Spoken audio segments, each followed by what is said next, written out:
But thank you so much for joining today. For some background here, we have some amazing students, and today you're going to get a glimpse of just four of those students that are part of our fall and spring semester student representative slash ambassador program. And these students are really incorporated in our work because I think any opportunity that we can have to hear about our students' experiences in Western North Carolina in terms of 11th grade through post-secondary is a really great thing for us to do as a council focused on educational attainment. So this is, I think, what, Kat, the third or fourth cohort of students that we've had. We want to continue doing this program, and this is actually the first time where we've incorporated our students into our action teams because we continue to mold how this looks and how we can best incorporate that feedback. So really the purpose of today is for council members to listen, to reflect, to engage with students, and to bring any of those reflections to our in-person meeting at the end of April to continue the discussion. And as you've probably heard me say many times before, we don't just want this conversation to be a nice conversation. We want it to be that and more. We want it to be something where there can be actionable products, our actionable services, our actionable whatever that comes from what our students are telling us. So without any further ado, I'll let Charlie get started. Hey guys, my name is Charlie Bender. I go to Madison Early College and I'm a junior. I don't know why it says Mr. Charles Akers Bender. I don't think it's necessary to have my entire legal name there. I don't know why I did that. Charlie is just okay. But through my 5 interviews, the most surprising thing that I learned was the lack of job opportunities, and then just like a like straight hatred for job fairs. And like I have kind of felt the same way. Like on the third point you see there, like I haven't like really learned anything from career fairs, and I feel like this is like a very important thing that should be provided to high schoolers, because you're going to high school to in the future go get a job, and if you don't know what you're going to do, then what are you going to do? uh, 4 of 5 students expressed negative opinions, so I didn't include myself in that stat. But 4 of the 5 people I interviewed, and then the 5th had just never been to one. And so you can kind of think of that as like 100% of the students like weren't fans of it. I didn't really put any direct quotes. That last direct quote looks a little silly, but it's just to prove that people like really don't care about the career fairs. Like that's just for the Army, and they're not going to the Army. They just want to do whatever. There's a couple of quotes that were like, it's not very personalized, and I just don't really care that much, which, that's not the people providing the job fair's fault that they don't care, but the harsh reality of it is that they don't care. So you kind of have to find a way to provide information on subjects like, jobs, with like trying to rope them into it, which is very difficult because, it's high schoolers. They're not going to care about this random thing. They're just like, oh, I get to miss class for a period, but it is very important. And even though I don't think I profited important information from career fairs, I still like agree that it's a very important thing. And that's one thing that I would love to see like become more personalized, like I had said, because in that way people can like get more into it and they can like truly figure out what they're interested in. Because a lot of the people I interviewed, just like I said, the pull-up bar, but also they just go around grabbing snacks from the different vendors, and then they just ignore whatever the person was saying, eat the snacks, walk off. So not the best environment for like learning. They're kind of just there to hang out with their friends, miss some class, and eat some candy. But if you were to make it more like interesting and personalized, then I'm sure greater like knowledge could be yearned from this. You're good to switch to the next slide. The most important message that I think you guys need to hear is that, I don't know if you guys know where Madison County is, but in Western North Carolina, it's a rural place, but Madison is one of the more rural areas. Like it's a giant county. There's only like 25,000 people here. My high school literally has like 200 people in it. Like it's tiny. Um, and they just need like opportunities to explore, So I don't know if any of you guys have ever heard of the North Carolina School of Science and Math, but I am an online student there. And I'm not like trying to brag on myself, but I'm saying I want to be an engineer when I grow up. And I've kind of thought of this as a kid just because I was good at math and my dad has pushed for that. But I didn't really get to explore this opportunity until I got accepted to NCSSM. And now I'm getting these, like, I'm taking these engineering classes that are not offered anywhere else in the country. Um, it's like an amazing opportunity. But I think that students that live around this area shouldn't have to be admitted to a wonderful institution like NCSSM to learn about what they're potentially interested in. So my thought process here is they want to figure out what they're interested in through the job fairs. And then after they figure out what they're interested in, to pursue more information on that, there should be more opportunities. So, because like good grades in high school is amazing, but if you don't know what to put them towards, then what's really the point? Uh, I didn't put the stat on here as well, but every single one of the people I interviewed, and they were my friends, granted, so I don't know if that like changes anything, but every single one of them said when I asked what they wanted to do in the future, they literally said, I don't know, work around here or something. It's like that's there's a very low percent chance that all 5 people I interviewed like truly enjoyed the place that they lived in and they want to work at Ingles for the rest of their lives. Like I don't see that being a possibility. And so they haven't really had the exposure to different job opportunities. And I feel like that's a very important thing. Uh, Something I didn't mention on here as well is everyone I interviewed was like, yeah, mental health, whatever. They kind of push it to the side because they're not dealing with anything. But me personally, I believe that there should be more advocacy for mental health. Like if someone's not having a wonderful time with their lives or at school, then they should have someone that they can feel comfortable going and talking to. I feel like I have someone comfortable, but I don't have any problems going on mentally. And I obviously don't know what that feels like. And so maybe people might not have the confidence to step up about stuff like that. And so I feel like more awareness should be brought to that. Uh, you're good to go to the next slide. Sorry, that was just a little tangent. And then the most valuable things I learned was that people value different things depending on the area that they were raised. And so, I got to rope this back in again. I go to NCSSM and I have mandatory weekends that I have to go out to Durham and meet people there. I spend the night there because it's a 5-hour drive or whatever. And I meet some like truly amazing people there. But I have noticed that people really have different priorities depending on where they live. And so, like I said before, all 5 people I interviewed here were like, I don't really care what I do. I guess I'll stay around here. But then when I went to NCSSM, I was talking to people and they were like, ever since I was a kid, I wanted to be like a doctor or whatever, something like that. And so they have very high aspirations. And of course, that's a little biased because NCSSM is a wonderful school and some wonderful people get into there. And like academically, uh, they're going to be better than just a random Madison student. But I think rather than growing up in like a rural area like this and just being like, oh, I'll work, I don't know, at the pizza place down the street or something like that, I think they should want to branch out, want to go somewhere. Uh, it isn't true the truth for everyone around here, but ever since I was a kid, I've kind of been tired of like rural.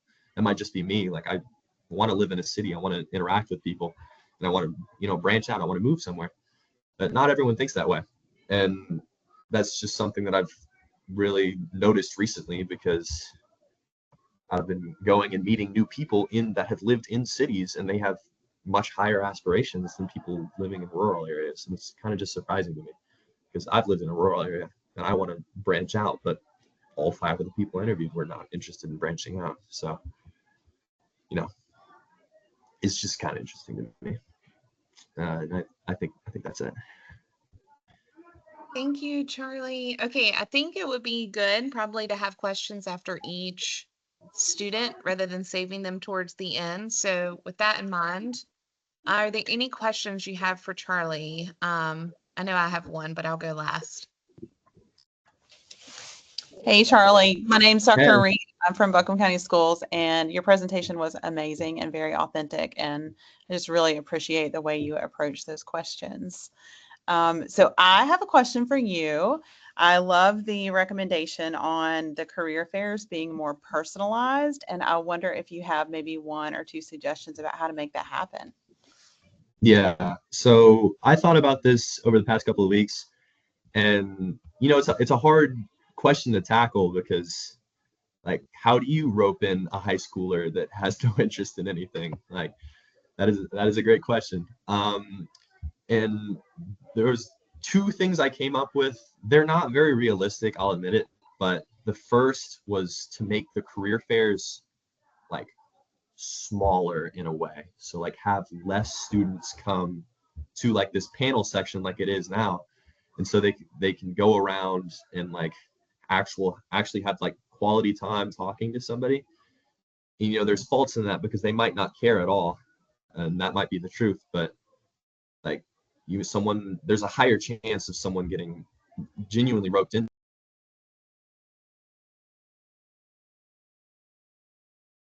an interaction that's like, I make 80,000 a year. I had to go to 8 years of college to do this. Here is a Tootsie Roll. It's like it's more than that.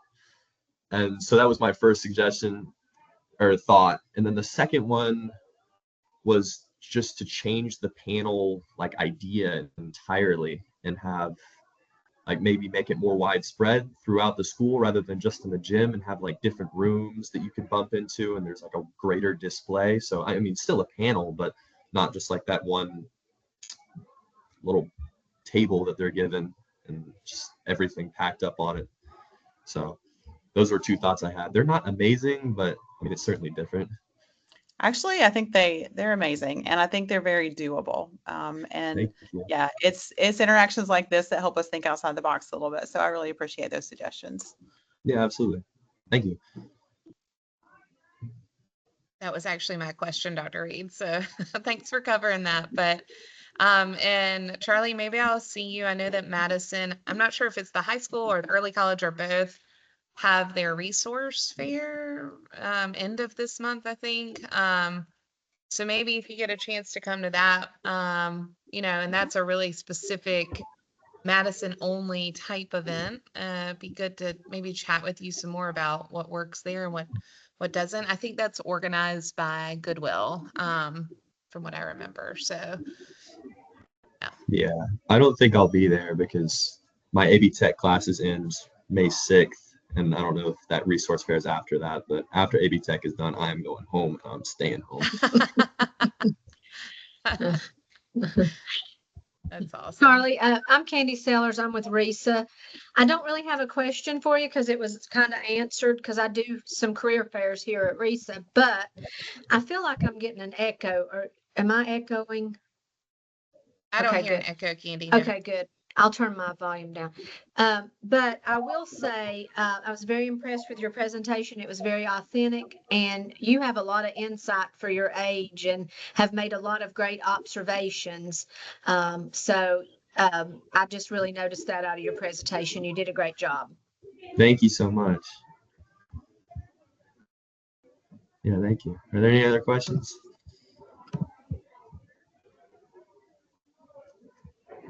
All right, thank you guys. Thank you, Charlie. Thank you. So Thank Lolly, you. I see that you're here. Are you able to unmute? Yes, can you hear me?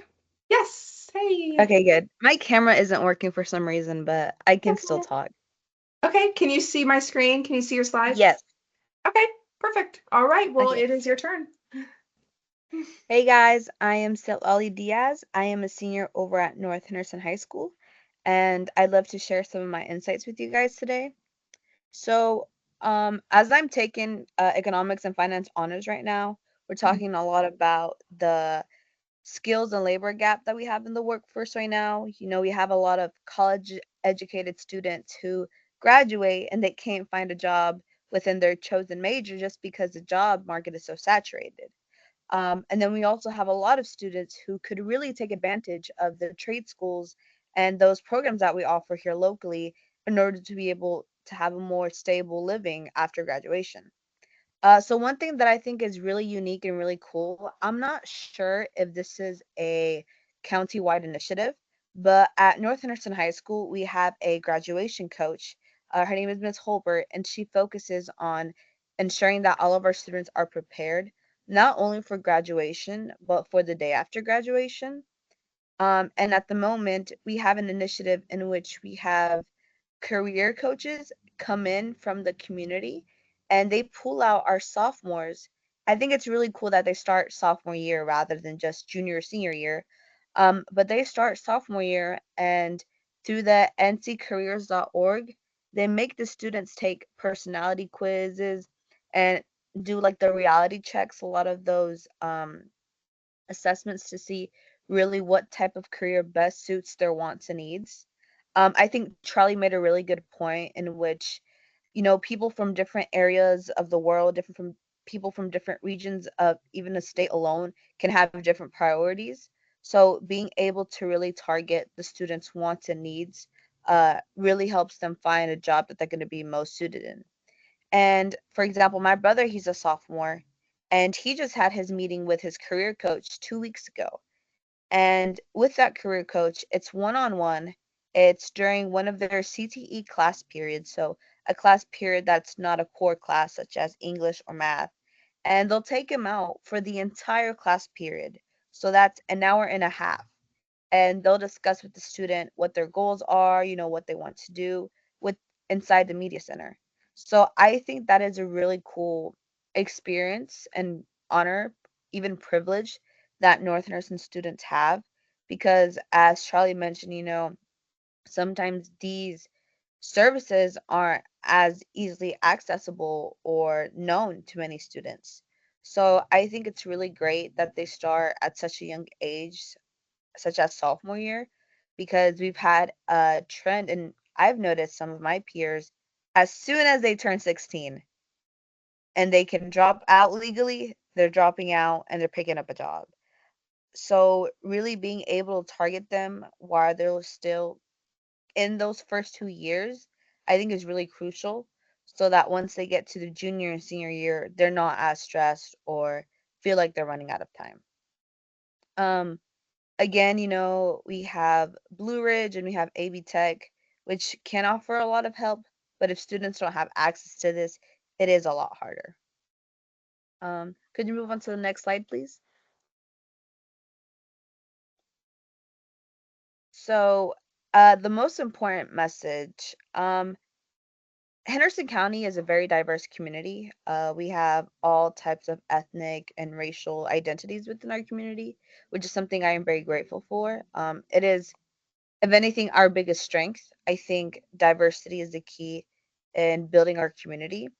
But one thing that was really reoccurring in these student experiences, what they don't feel like their personal identity is being supported within their current institutions. 3 out of the 5 students that I interviewed mentioned to me that oftentimes they feel like the services that their school offers are targeted to certain towards certain a certain demographic and sometimes they felt excluded but some of the kids fear that in them wanting to ask for more support they might be trying to maybe imply a bias towards a certain demographic. It's a bit harder for students to really reach out about these opportunities when they don't see other people that look like them doing these opportunities. So that's something I ran into with a couple of um, peers. And could you move on to the next slide, please? So, in particularly, I spoke with a Black student over at East Henderson High School, and they were covering their English, American Literature unit within her English class. And in that unit, they were reading Huckleberry Finn. And though, books and what books should be within the curriculum is very controversial and it's something that is very unstable within the moment. She shared with me that she felt extremely uncomfortable having to read and go over this material within her class when her teacher is frequently overusing the words within this book I understand context is key, and within that context, I guess it could be pardonable for him to use such vocabulary, but it's really hard when you're the only student who that word could possibly apply to. And by the teacher overusing that word and trying to dismiss her feelings, not only is he enabling other students to really, express more hate, but he really is just, silencing the voices of these students. And what her more larger concern and frustration was, in which she voiced these issues to her admin, to her school's admin, and they kind of just dismissed it and said, "Oh, kids will be kids. It's just a bug. It's just a word. Get over it." Um, of course, we have a lot of teacher trainings, a lot of culturally competency trainings in place for these teachers, which is really amazing. And there has been a lot of progress made, but there still are many issues that still need to be, really worked on. I would say, especially even within my community, certain name calling is really normalized, and really addressing that within the school um, environment, I think is really important. Could you move on to the next slide, please? Um, Another thing about this, I feel like cultural awareness is something we often throw around, just for the sake of every to make sure that everybody's included. And I have heard from certain peers, educators, even other community connections, that sometimes they feel like, it's just being used as a buzzword. And I don't think cultural awareness should ever be controversial or ever be considered a buzzword, because it is very real and it's very present and it's very needed, especially now with the turning events in this nation's politics. As educators, I think it's really important to really ensure that these students feel heard and really valued more than ever. These students are the leaders and the people who will move this country forward and the upcoming generations. So I feel like it's really important that these teachers really value and really emphasize and make clear that, their identities are valued. Move on to the next slide, please. So, kind of to piggyback off of what Charlie said. So, I am from Hendersonville. I would say compared to the other parts of Western North Carolina, we are not as rural. We definitely are a bit more developed in certain areas. But I go to North Henderson High School, and within that district, a lot of the kids live in Anyville. And during the hurricane, we had a family which we knew, just from the community, and they had to walk down 2 hours from their house on the side of the mountain to even be able to get to the fire department and receive those services and that help that was being offered for our community. That experience and just really getting to talk to the students who live in those areas and really going out deep further into Anyville really highlighted to me the disconnection in communication and resources that often many students who are geographically isolated experience. Um, my dad has a construction company. We got to go out to Burnsville because we have a couple of friends out there. And just seeing the immense damage that the hurricane caused and how small of a town it was, and how everything is so isolated, it really highlighted to me how, more than ever we really need to be reaching out to our rural students and really making sure that they have the resources that they need. As Charlie said, I talked with a couple of kids in Burnsville, and they're like, well, we don't even have any AP classes within our school. We only have the regular and honors classes, and it's crazy to me because, I think of Hendersonville and I see it as partially rural, but I have access to over 11 AP classes, AP courses within my school. And, I feel like that distinction was very important for me to see, not only as a student, but, especially with as a member of this region.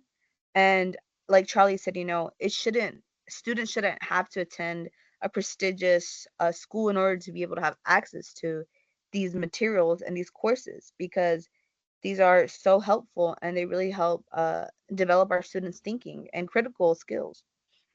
So I think that is something that really needs to be addressed and really worked on. Um, and it was never something I really thought about, just because rural communities are something that I've considered normal. In Mexico, both of my family sides belong to very rural indigenous communities. So it's almost like I became desensitized to it until I stepped back and really realized the big differences and opportunities and resources that these students have. Another thing I really want to touch on is that the hurricane really highlighted to me how vital strong school systems are for safety and for the growth of our community. Um, During the hurricane, my principal, Dr. Shepard, he's an amazing admin, but he personally went out of his way to look every single student up in the directory and go to their addresses to check up on these students. And not that this is, required or expected of every admin, but the fact that he went and did that because we have such a strong connection to our community and such a strong connection with our students really showed me how, if it wasn't for that school system being so strong, the hurricane probably wouldn't have been handled as well. A lot of the emergency hubs were placed at our schools because parents, and especially parents of minority groups, felt more comfortable reaching for help and asking for help from the schools, familiar faces, rather than going to the food bank, going to the police station, going to a lot of these other places within the community that were offering those services. So I think, really having really strong connections between the parents and the school systems is really important, especially during emergency management. And I think the hurricane really showed us that, especially when it was something we never expected. Who knew the mountains, who are like thousands of miles away from a coastline, would get so devastated by a hurricane. It's still really crazy to me to fathom how it all happened, but having our educational institutions be very clear and expressive that they are here to help the community, and by the community, all parts of the community, I think was really, really helpful. And I think that's it for today. Amazing job, Sitlali. I really appreciate, your authenticity there and those specific examples that you brought to light, and connecting it with our current world that we live in. So thank you for doing all of that. And I saw that you received some awards here recently. So congratulations on that as well. So yeah, Thank you, thank you. yeah, absolutely. Okay, council members, what questions might you have for Sitlali?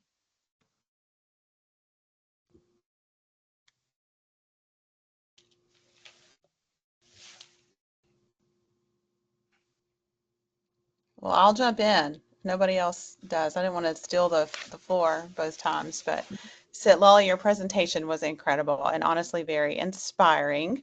You have a strong voice, and I appreciate your willingness to share that. Um, Thank you. so my first question, you probably don't know the answer to because I'm very intrigued by the career or graduation coach position you talked about. And Yes. maybe Emily, we need to look into how that's funded. Do you have any idea, Sitlali, how they fund that position? Yes, so actually, I just learned more about the history of this. So I go to the Boys and Girls Club, and our current CEO is Kent Parent, and he used to be the principal over at Balford and the Innovative High School. So what he explained to me is that that position was originally put in place for those specific institutions, the alternative learning schools.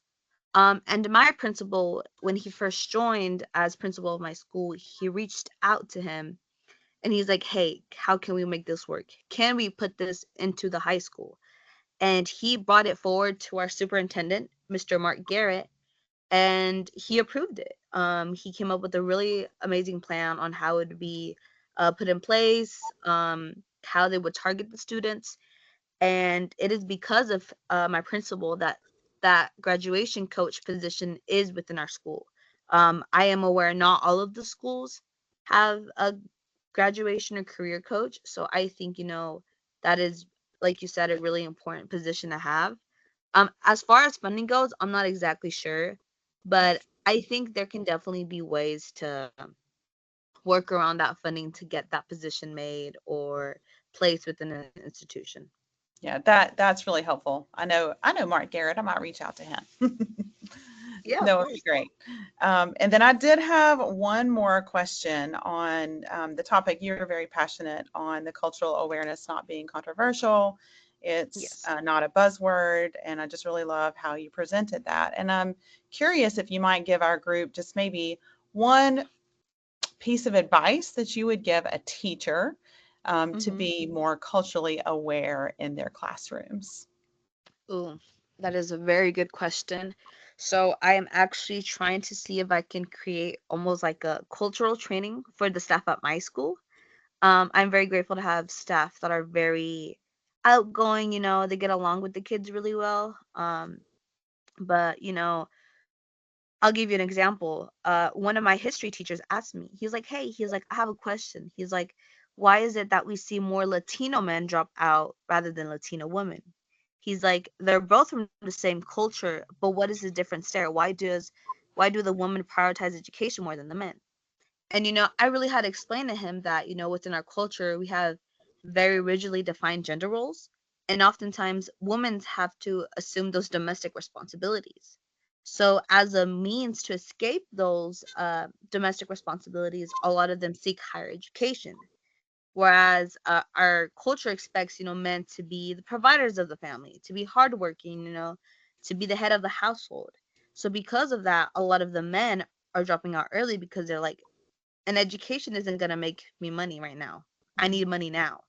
And a lot of them are dropping out. So, if I'm being honest, my biggest piece of advice would honestly be just asking questions. Mm, I know it can be a bit uncomfortable, and if you don't know how to necessarily approach the student, it might be a little bit scary. But honestly, just, paying attention to the students and maybe seeing something, it can be anything. Like you can ask them about their clothing, or you can ask them about, the music they're listening to. Really just anything, just really asking those questions. Because had he not asked me that question, would I have gone to him and explained that to him all at once? Maybe, because I am very passionate about it. But, him just really asking that question and acknowledging those observations that he makes made it a lot easier for me to articulate, and really express that and help educate him on that. So I think, really just asking the questions is honestly where it makes the biggest difference. I know some kids may not feel comfortable sharing those things, but I feel that definitely there are some students out there who will and are willing to open up on that. They're just not always given the opportunity to, or they're scared, maybe they're not allowed to talk about that in class or with their teacher. So just really asking those questions, I think, does a lot of help. that's awesome. Thank you so much. I think that's great Yeah, of advice. course.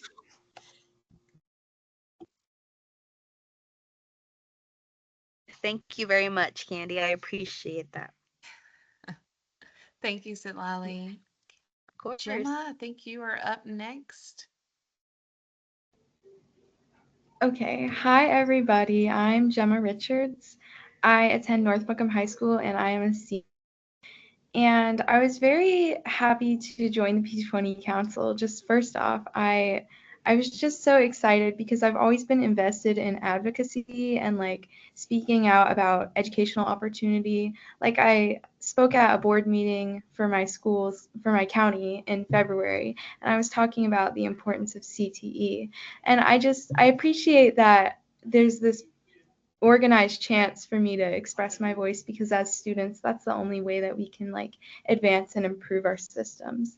So I'm glad to be here. And the most surprising thing I learned from interviewing my peers, I was very surprised about like the cool opportunities that everyone was involved in because these interviews gave me the chance to ask them about their future plans or their current plans or what they've been up to and kind of like the opportunities they're engaging with that are shaping those plans. So most of what they told me about what they're involved in, I'd never heard of, and especially with some of my college like when I asked about colleges, some of my senior interviewees, they were listing where they applied, and I didn't recognize any of the college names. And I was like, oh, I thought I knew like every institution and every university in North Carolina because I'm also applying to college. But it turns out I didn't. And it tended to be more of the like private universities that I was unaware of. And I think that this unawareness that I have, it kind of reflects the lack of promotion of youth opportunities and certain colleges and public school systems. Like one thing that's kind of highlighted to me is that generally my school at least, they tend to promote like one idea for kids who are hoping to go to college. Like they tend to like just talk about like public universities, kind of like App and Western. They're like the most commonly promoted in my school. And like the App and Western are great universities, but I know that not all of my peers feel like a public university or even just going to college is where they're headed. So I think only promoting like one route to obtaining a higher education, it can be kind of damaging to students, especially when they don't know what they want to do, because then they feel like that might be their only choice. But it's great to have any promotion at all because there's a lot of information on the internet, and the internet can be helpful, but to just have like concrete interactions in the school with staff is kind of a lot more meaningful in my opinion. One of the students that I interviewed, she's a sophomore. She is not she's not a senior, so I'm going to talk about the youth opportunity side of this right now. She applied to and was accepted into a week-long fashion program at Columbia University last summer. And I didn't even know that universities held like mini programs for high school students. Like that was just never something I'd heard of. I mean, I was so surprised when she said it, but I was so happy for her too because I know that was a good way for her to figure out maybe her future plans because I know she's interested in design. But she learned about it through a staff member at her school. And she shared in general that information flow in her school is very thorough and helpful with both college and youth opportunities. And this response was kind of a lot different than most of the other responses from my other interviewees. And I wondered if it had anything to do with the fact that she attends a private school because the rest of my interviewees, they all attend public schools. And this kind of goes back to what Charlie said, where North Carolina School of Math and Science, like he's learned a lot about opportunities through there, but you shouldn't have to be like accepted to or like attending a different type of school to get those opportunities. Like in public school systems, which I feel like is a lot of the population in my area, most kids attend public schools. That opportunity should be equally promoted, like as compared to private schools. So you can go on to the next slide. Thank you. The next thing, I think the most important message that the P20 Council needs to hear based on my research is definitely about mental health. So the question from the Google form was, do you think that educational institutions in this region provide adequate mental health resources to its student body? And then the answer was on like a 5 to 0 scale, and like 5 being the like yes, they're adequately provided, and 0 being not well provided. And the general answer was not well provided. 4 out of the six student interviews I conducted answered this question with a 2 or lower.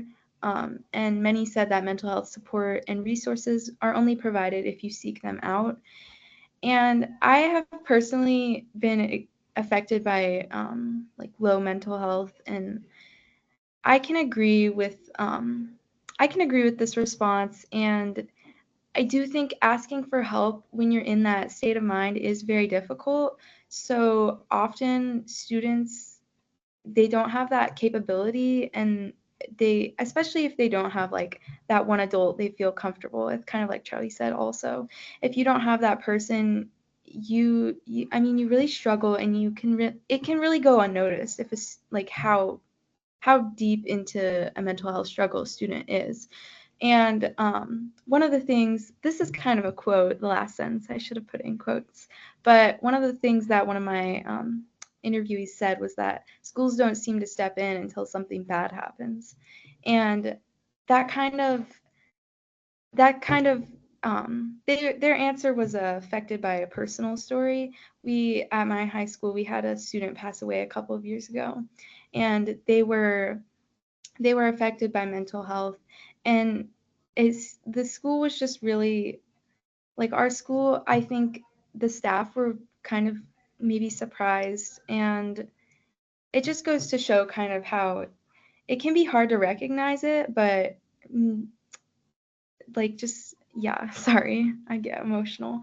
But it's really important for school staff and faculty to be properly trained on the signs and to also be willing to make deep connections with students so that students have a place to go, so that that kind of thing never goes unnoticed. Okay, thank you. You can go to the next slide. And then one of the most valuable things I've learned from being on the P20 Council is that different schools, no matter how close by they are, they market select opportunities through different ways, which can lead to a disproportionate spread of knowledge among students. I think in general, having like centralized opportunity and information flow in an area can be helpful. I know personalized, like for career exploration, I definitely think there's a value in having a personalized approach, but I think just like having a general like place to get knowledge, it can like bridge a gap of inequality that we're experiencing um, by like just providing the same information to each student. Like your location shouldn't dictate, or your school shouldn't dictate, again, like going to a private school or going to a public school. That shouldn't have any weight in the amount of information you receive about opportunities, because everybody deserves equal opportunities. And I found it important because, again, it highlights an unfairness and that can taint the student experience both in the present and the future. And in order for students to be able to take advantage of opportunities and scholarships and internships, they need to first be aware of them. So this first step in providing information is really crucial. I am participating in an internship in Asheville, and I didn't hear about it through the school. I heard about it through my sisters, but I keep promoting it to all of my friends because I'm like, this is a great opportunity. And if you're, I tutor, it's literacy tutoring. So I specifically tell my friends who are interested in being teachers, like, hey, this would be a great opportunity to get like hands-on practice with that. So I think it would be nice to see my school and schools in general promote more internship opportunities, because my school, I hear a lot about the CTE internship, and that's like a course credit through my school where you can, I mean, different things qualify as it, and it can be like a certain amount of hours. But it's nice to also know that there are other internships out there that are accepting high school applicants, because most often, many of my peers told me in their interviews that when they think of an internship, they think, oh, like that's something I'll do in college. Like that's not an option for me right now. But it's cool to know that it is. Um, and then 100%, I guess, of my interviewees, that's just 6 out of 6 people, they rated question CR3.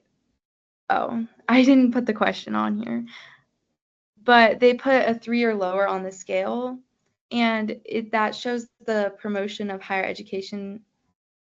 Sorry, this shows that the promotion of higher education financial support needs to have more of a presence in schools and communities. So this was more pertaining to like the scholarship side of things. My school, the counseling department at my school put out a scholarship database, and it kind of has local, state, and national scholarships, and that's really appreciated. But the database mostly consists of like scholarships for people attending college. And I know there are other scholarships out there for people who are wanting to go to trade school or to just get a certificate and then go into their career without going through college. And so I think more inclusion of different types of scholarships in that database would be helpful. And then all of this kind of bridges of like lack of information. It affected how I interact with my peers by compelling me to inform them of any opportunities and scholarships that I know of. Like I said, telling my peers about the internship I'm in, and just making sure that they know there's other opportunities out there than. And then also, I've been affected personally because I've just noticed that I'm more appreciative when a school faculty member tells me of an opportunity or offers me encouragement, or like they see something and they're like, oh, this made me think of you. Like maybe you could do this. Like that kind of interaction is one of the most important ways, in my opinion, for students to learn of opportunities, both in the present and in the future.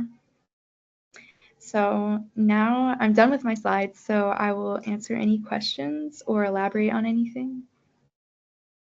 That was great, Gemma. Thank you so much. What questions might y'all have for Gemma? And also just Shout out. yeah, shout out, and just once we have one more presentation to happen. Back to you. Go ahead, Yeah, Jennifer. so I just want to say shout out to Buncombe County Schools. Gemma, you represented us so well, and we're all so proud of you here. So I have a question for you. You mentioned this idea to kind of centralize the information about opportunities for students after high school. And I wondered if you visualize that being digital or like in a physical space in the school. Can you tell me just a little bit more about that? Yeah, so I visualize that being either way. I know Buncombe County Schools, there was recently like a FAFSA night, and that was held at county office, and that could be for any student in Buncombe County Schools. So I think having just a physical event, I think that can be helpful. I didn't have to go because I already did the FAFSA, so I don't know how successful that was in having, I don't know about who all attended, but I think having a physical space for that can be important, especially because that was open to families too. And I know Buncombe County is so big that like having a place where the families can come, it also like enforces communication, not just with the students, but with the families. So then digitally, I think that's more of like, that might be more like successful in getting information to students.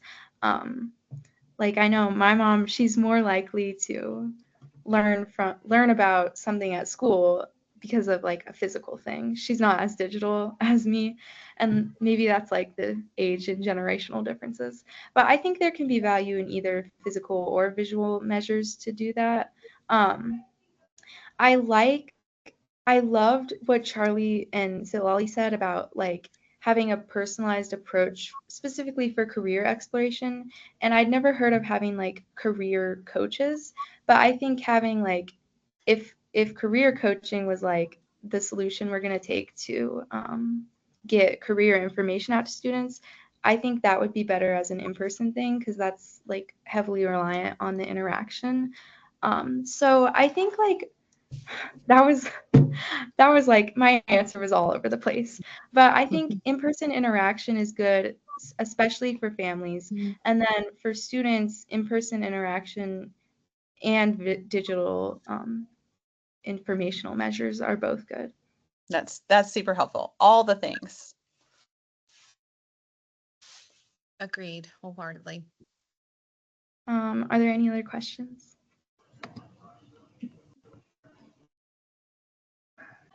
I think it's All time right. for Matthew. It's your turn. Ooh, thank you so much, Gemma. I wish we had 2 more hours. I want to talk about so many things. Okay. Same. Matthew, you are up. All right, thank you, everybody. Hello, I'm Matthew Lupo, and I'm a student at West Henderson High School. I'm in 11th grade. So I wanted to start it off by talking about the most surprising thing I learned from interviewing my peers. And one thing that I highlighted was that 4 out of the 5 people I interviewed that said in-person training would be the best option for learning their skills necessary for their future. And the other one was in the middle. They were at a 3 out of 5. And this just really surprised me because I feel like online training as a whole has it's really evolved significantly with so many different features like the flexibility, it's cost effective, it's very accessible to everybody, and it has such a wider range of options that you can choose over in person. But based on my data, people still learn better with in-person training, despite the benefits from online training. And I think that's just because people learn better with those interactions and just keeping them out there in the real world, where you can get that better knowledge and better understanding of whatever that field or future job that you're trying to go to.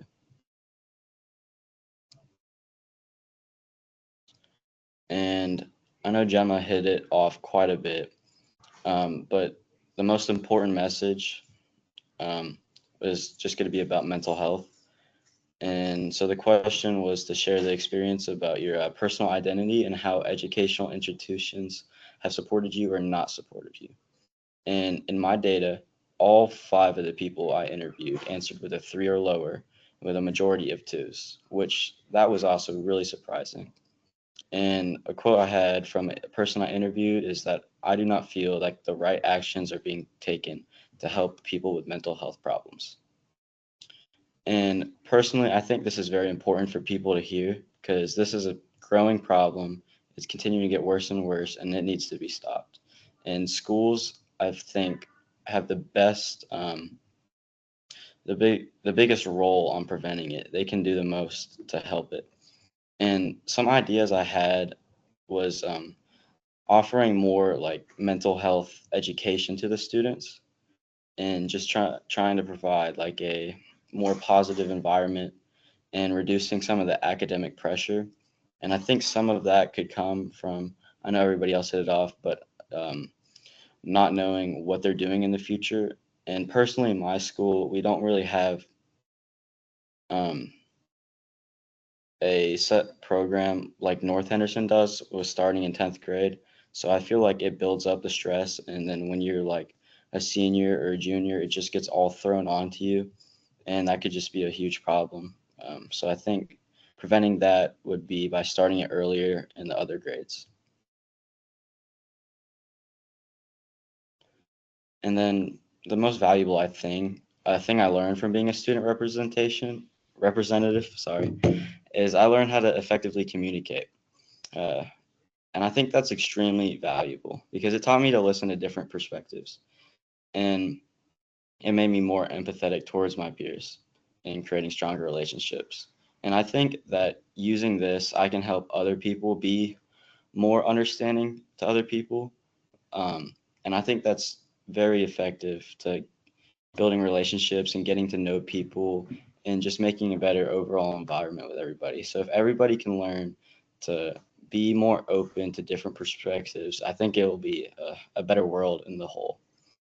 And just a takeaway I had was that I learned that everybody has different views and experiences, and it's important to understand them. So that's all I had to say on that. So I'm welcome to answer any questions. Thank you, Matthew. What questions might y'all have?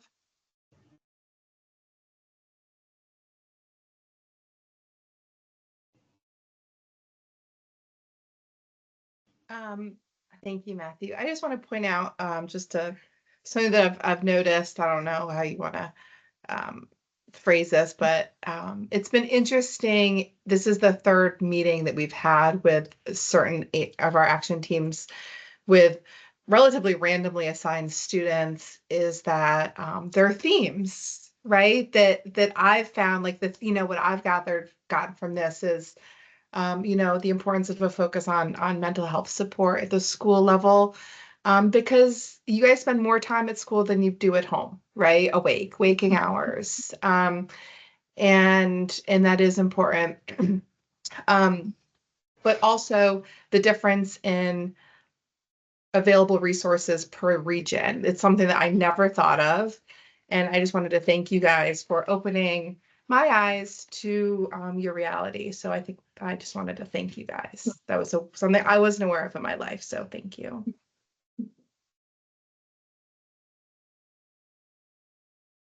I'm not sure. Can you all hear me now? Yeah, we can hear you, Candy. Okay, I'm just having my mic and my camera keep going in and out, and I apologize. Matthew, you did a great job. As an adult, you make a great point about how we need to be more understanding of people's differences, and I appreciate you bringing that to light. And I'll just say all the presentations are very impressive. All of you have a great insight.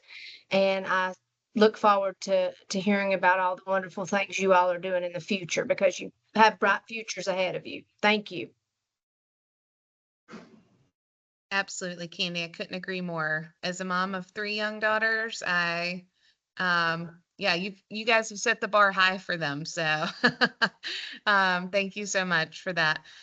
Okay, so council members, as I stated in the beginning, really the purpose of this is for you to chew on what you've heard, to reflect on those themes that Kat mentioned earlier. I think what we're going to try to do based off the 3 meetings this week is to almost list out those themes because I know different action team members were in different meetings and with different students. So I know it would be helpful for you to know what those other students have stated and where they fall in line. Coming to our end of April full action team meeting, prepared to really discuss tackling those things and what we want to do with that information. You know, when we cover a 4-county region that has 5 school districts in it and multiple post-secondary institutions, it can be really difficult to figure out and gain traction.